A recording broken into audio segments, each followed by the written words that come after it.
Say yes to new beginnings. Yes. Say yes to new standards of excellence. Yes. Say yes to engaging reportage with a difference. Yes. Introducing Yes International Magazine. The time to say yes to your dreams and aspirations is here.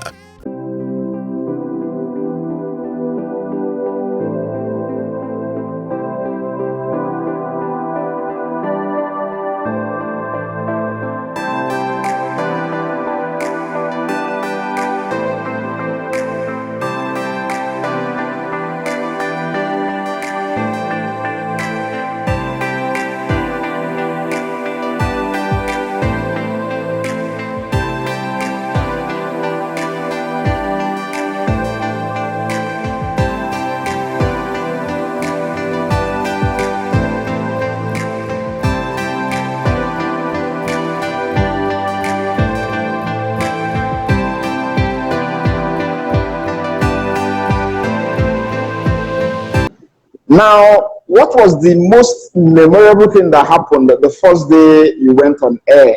Can you remember the most memorable thing that happened your first time on air? I really can't remember, but every time I go on air, it's always the same thing. Even after 30 years, I still feel a little anxiety, a sense of butterflies are flying in your tummy. That's because now I see it as adrenaline. Okay. It's because I'm about to do something I just love. So I'm not seeing camera, I'm not seeing people, I'm just thinking about what I want to say. And so for me, it's always an excitement. And so if it's a little bit of fear, I guess, I don't know, but it propels me. So the very first time, maybe excitement is what I felt. I still feel those things that I'm doing. All right. Earlier on, you were saying something about speaking well. You know, to speak well, what must one do? What are the secrets? You've got to learn. You know, you've got to learn. I mean, for example, it's like saying you want to speak Edo language very well. How are you going to learn to speak Edo language if you don't stay around people that speak it? Just ask them, how do they sound this? How do they, like, I mean, my name, Adesuwa, you know, it's not, I'll tell you what it means. I'll tell you how to sound it. I give you the syllables. English is like that. Adesuwa is Adesuwa, 4 syllables. That's the essence of it. Adesuwa. 4, all right? That's it. Yeah. So, like, a word, let me give you an English word, development. Development. Development. 4. So if I say development, it's development. Development wrong. It's development. Development. All right. So you have to learn the dynamics of a language and practice it. All languages have a structure. Yeah, I mean, it's simple. Just get it. You listen to people and you practice it. You have to practice. It's practice. So. Okay. And not even laughing at you. I mean, not about the fact that who is listening to me, who is not. It's practice, and it is actually easy. Even if you came to, you have to practice. I can teach you in 2 hours or 3 hours, the basic. Right? You will have to practice it yourself every day, ready to have people laugh at you and continuing regardless. Listen, I say, watch BBC if you want to speak Queen's English. Watch BBC. Take one word that somebody has said and practice it and use it. It's practice. Practice makes perfect. That's true. Learn the basics, practice it, and use it regardless. That's it. Wow. Well, I love that. Now, from NTA, you came up with Today's Woman. What happened to Today's Woman? On TV. Well, on TV, they also have the magazine version. So tell us about it too. Let me tell you the story. Yeah. Now, Today's Woman's on television because at the time I started Today's Woman, I think I had 4 kids or so. And working was becoming balancing work. I love my job, so I was always getting assignments. I was always going. I was getting more difficult. So I wanted to be more in control of my time. And so I wanted to start a magazine and be responsible. Because over time, as a reporter, I knew it was difficult for me to get women to respond to interviews. So I used to dream about being able to get women to respond to interviews and tell stories about women. So I said, okay, you know what, why don't you leave and start a newsletter? But in the course of that, I decided, okay, instead of a newsletter, start a magazine show on NTA where you worked before, so that at least you can have some soft landing. If I didn't know anything about magazine, funding, get 30 minutes on air, get your bosses to give you credit, and you give them content, and you wait and make money. That's how today's woman started on television. But when it was becoming very tedious to keep it going, cost-wise, I was on NTA. When they want to play a program, they remove my own. So I said, okay, you know what? I just wanted women to have a window. Let me go to a magazine. Let me go now to print. So I still thought there was space there. We went to print. I said, I'm going to shut down the TV because I can't afford to keep it going. And there were many more stations then. We were losing viewership in NTA. And I wasn't getting as much patronage as I would have liked to keep it going. So I went to magazine. That's why I started magazine. And that was in 2000. That's almost, wow, 2007. That's 14 years ago now. I started magazine. For somewhere along the line, the program, I was still working part-time with NTA, with one-on-one. I was on one. Yes, I remember. Because I still like to interview. So I was doing one-on-one and I was doing my magazine. So I was feeding my two desires, audio, visual, and print. It was fine. Eventually, one-on-one terminated because I moved on, and they moved on. And I came back on air on television interviewing with Seriously Speaking, which also had a 4-year run. This time was in collaboration with two organizations, Ultima Studios and Channels TV. That one had its lifeline too, and I rested it. We rested it because we're tired. But like I said, I keep coming up with new things and innovating. Very soon, you're going to see in depth on Facebook Live and YouTube. Another interview program I'm starting. So keep it to in depth. Now, you sure have written hundreds of stories in your journalism career. Of all these stories, which one is the most memorable and why? You know why? It's like asking me which child I love this. I love them for different reasons. And I because I don't do investigative reporting per se all the time.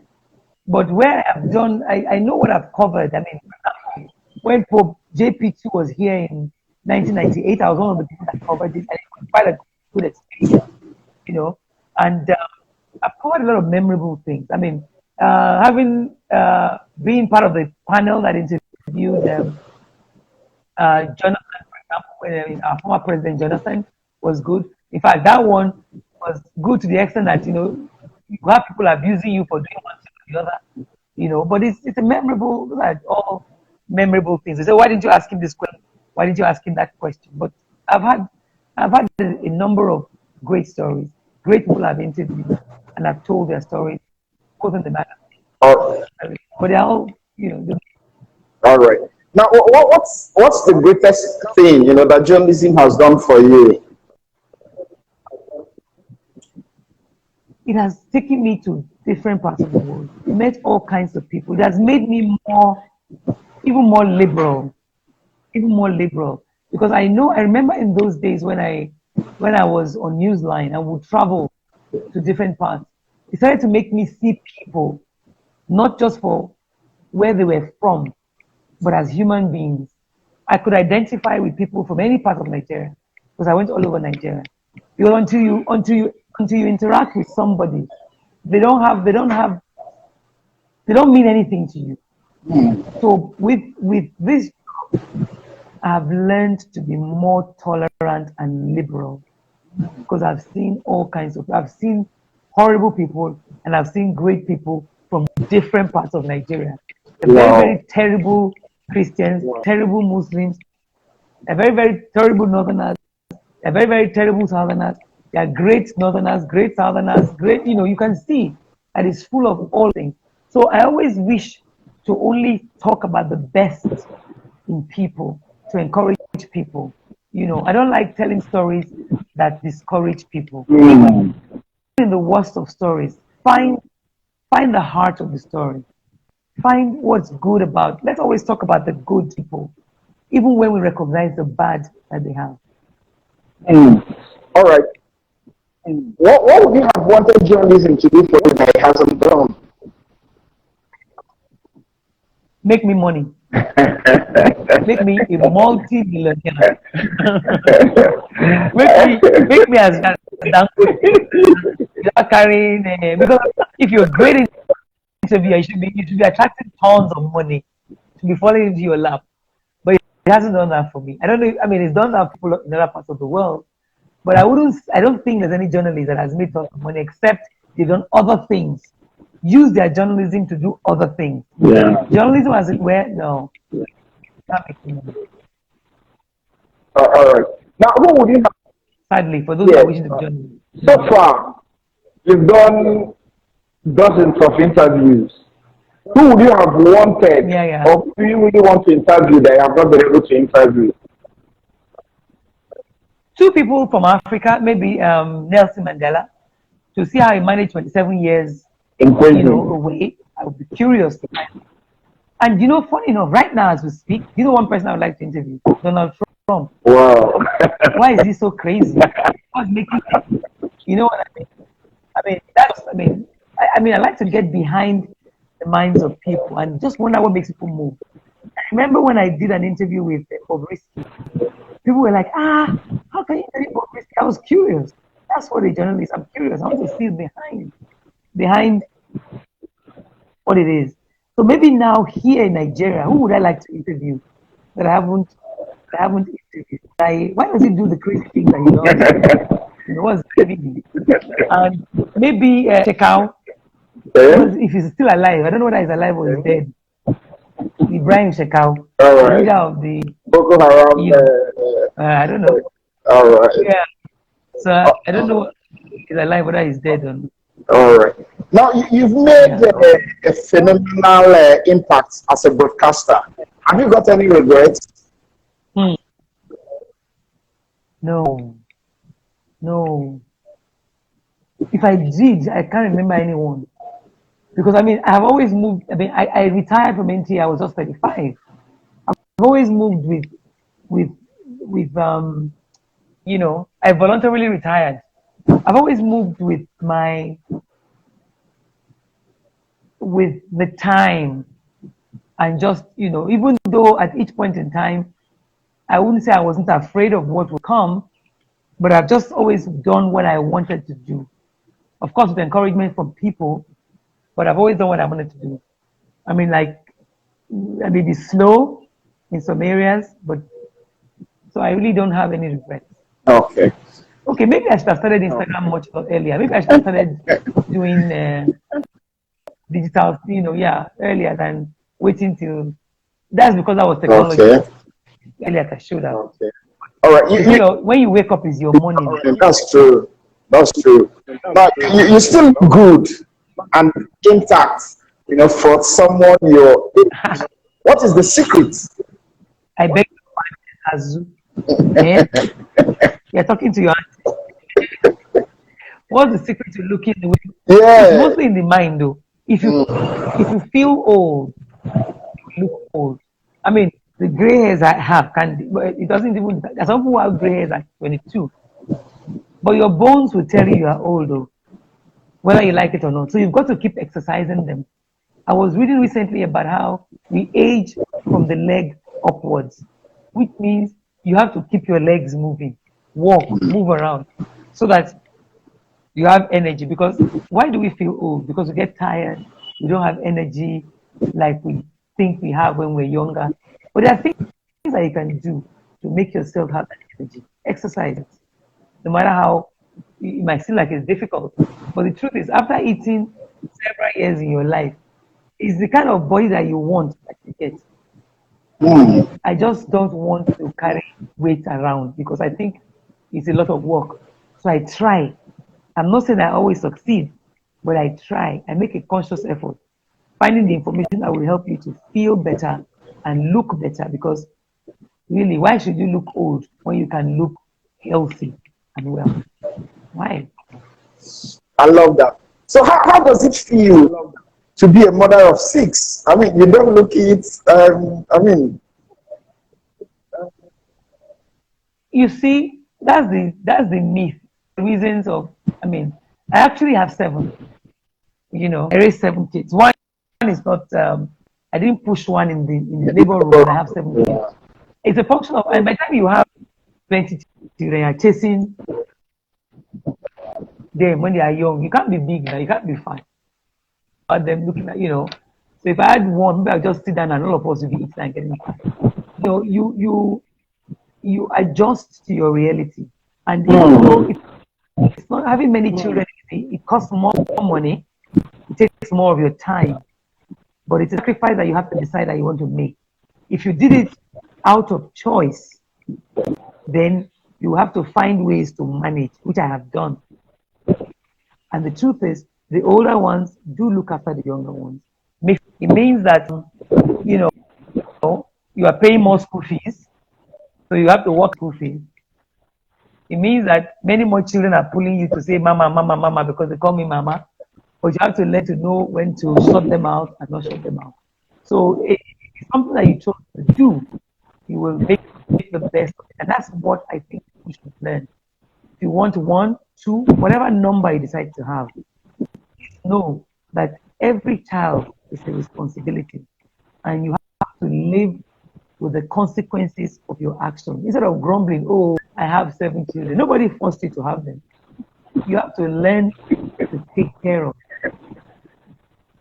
all right. Tell us more about your family. Tell us more about them. So let me just take 2 more questions. So that I can keep time. Yes, we almost rounded. Yes, we're almost there. We have about 5 more minutes to go. So let's see if we can put 2 more questions into the minutes. I have a family of I still with 7 children, 2 girls at the beginning and 2 girls at the end, and 3 boys in the middle. So I have 2 girls first, 3 boys, then 2 girls. 5 of them have graduated. Number 6 will be graduating soon. Number 7 is just 19, first year of law. So I have how many graduates? They are all working. They're not all around here. 1 is in the UK, 3 are in Canada, and 1 is in the US. And then my youngest one is fully in the UK, but virtually right now. So they're all relatively good kids.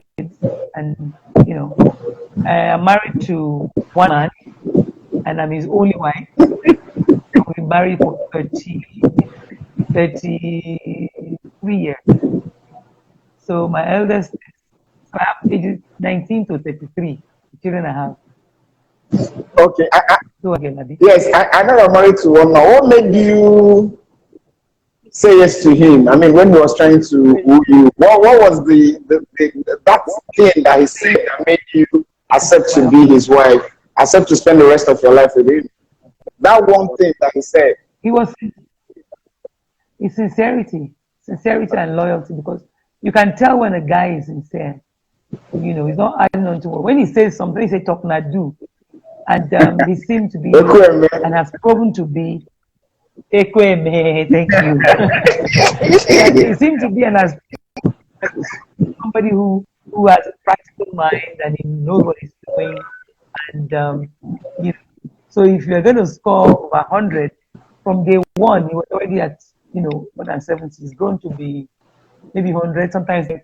It goes back and forth. Wow, I like that. Yeah, it's quite, I think it was his sincerity. It was his sincerity and being together and knowing where he was going. Not somebody that didn't know what the future held, knowing where he was going. And I could tell that. All right, on a final note, it's obvious that God has been nice to you. What more do you want from him? I want to see my grandchildren. I was just thinking about it. I want to grow old. I lost my mom recently. She was 87. Yes. And in the past 3 or 4 years, because I lost my father about 5 years ago. So since then, she's been moving from house to house. So she's gone around all the children's house this past 4 years. When she finished the rounds of seeing all her children, then she went to rest. So I want to be able